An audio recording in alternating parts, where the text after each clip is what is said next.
أعوذ بالله من الشيطان الرجيم. فلا اقتحم العقبة وما أدراك ما العقبة فك رقبة أو إطعام في يوم ذي مسغبة يتيما ذا مقربة أو مسكينا ذا متربة ثم كان من الذين آمنوا وتواصوا بالصبر وتواصوا بالمرحمة أولئك أصحاب الميمنة والذين كفروا بآياتنا هم أصحاب المشأمة عليهم نار مؤصدة.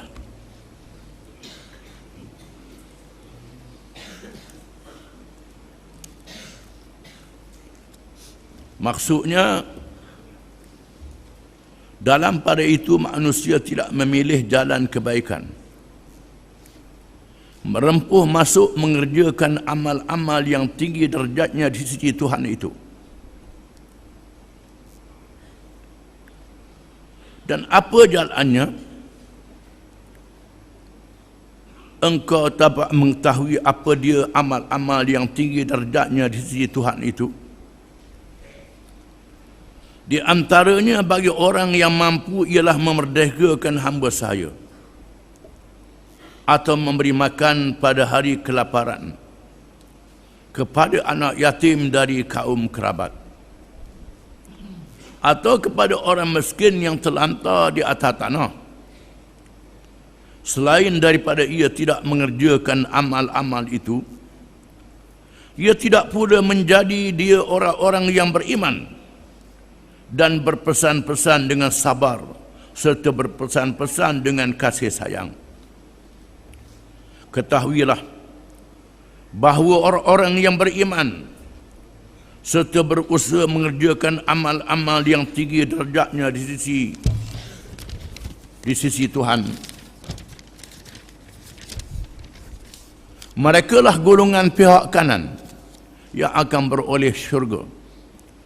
Dan sebaiknya orang-orang yang kufur engkar akan ayat-ayat kami, merekalah golongan pihak kiri.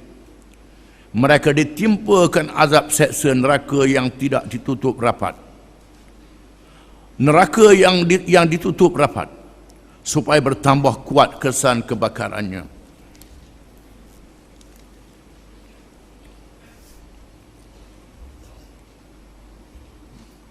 Setelah kita baca dalam ayat-ayat yang terdahulu berkait dengan Abil Ashad bin Kildah, seorang pemimpin musyrikin yang gagah perkasa,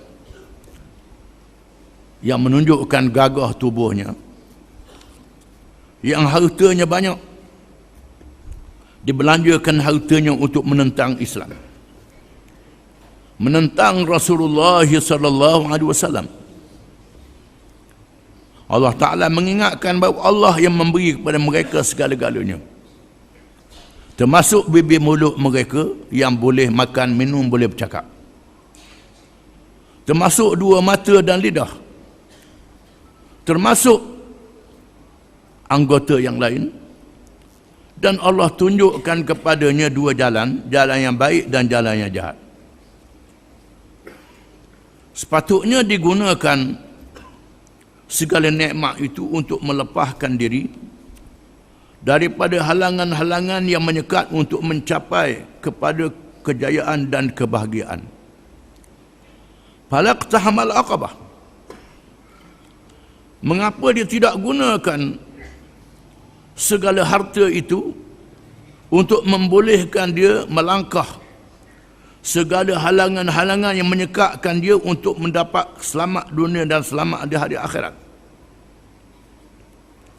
Aqabah ni asal dia ialah halangan-halangan, sekatan-sekatan yang menyusahkan dia dalam perjalanan hidup, termasuk perjalanan untuk cari harta. Susah, tapi nak menghadapi hari akhirat susah lagi. Dia kena sedar Allah Ta'ala jadikan kesihatan tubuh dia, harta benda dia, untuk mengerjakan amal kebajikan. bagi menyelamatkan dia menghadapi kesusahan di hari akhirat. Wa ma adraka mal aqabah. Dia tahu ke tidak apa dia halangan-halangan itu?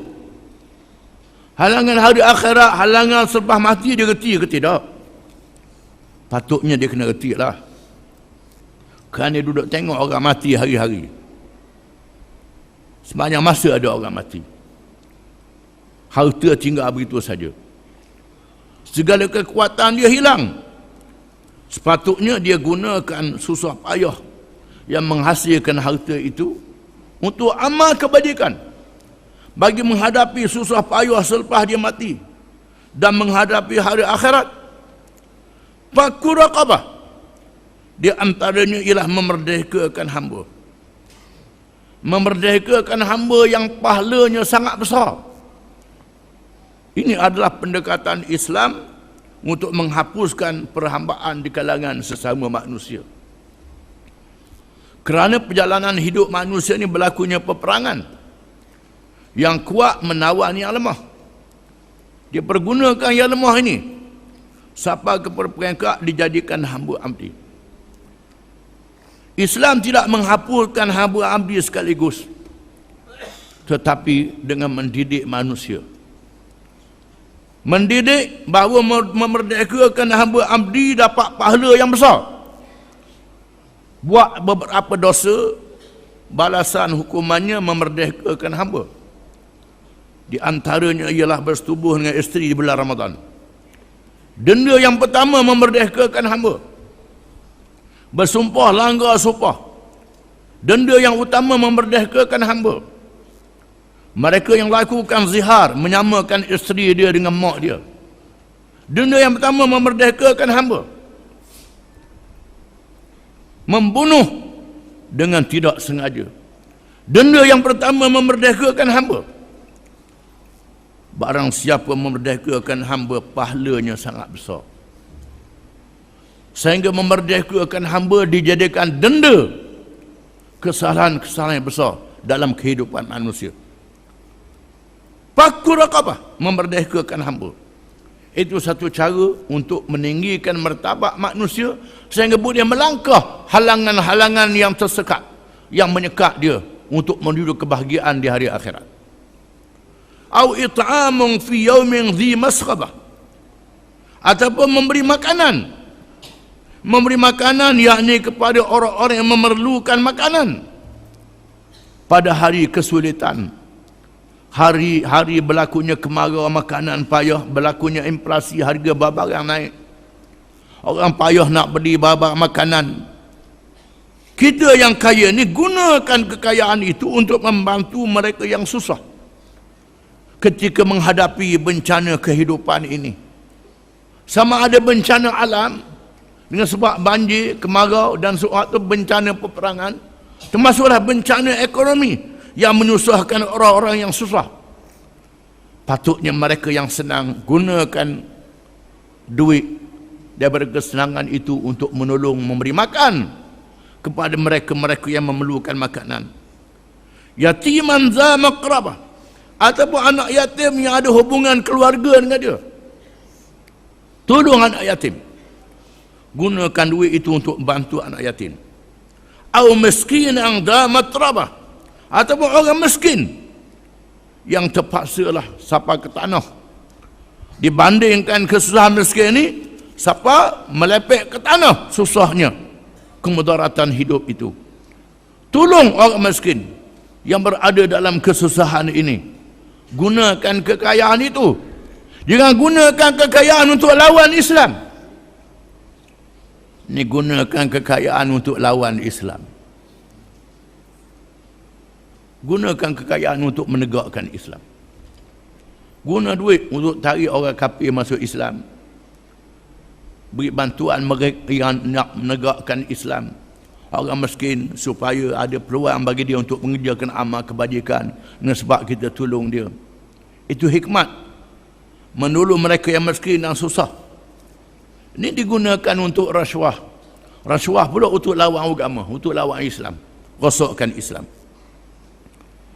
Thumma kana minal ladzina amanu wa tawasaw bis sabri wa tawasaw bil marhamah.